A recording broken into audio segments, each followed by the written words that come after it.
Beleza? Bom dia, bom dia, bom dia. Beleza, Félix Moto na área.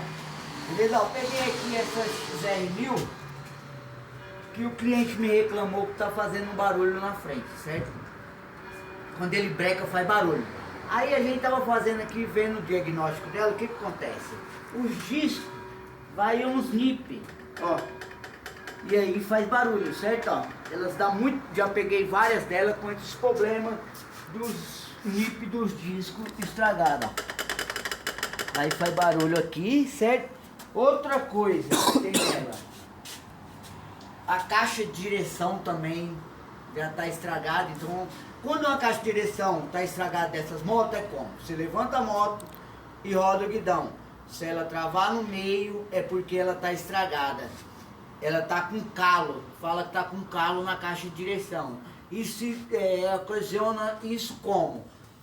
Estrada esburacada, às vezes o cara deu um totozinho, bateu em algum lugar, e aí ela marca a pista da caixa de direção. Então ela vai fazer uma marcação e ela fica travando no meio. Isso é que está estragada e já era. Tem de trocar. Beleza, rapaziada? Estamos aí.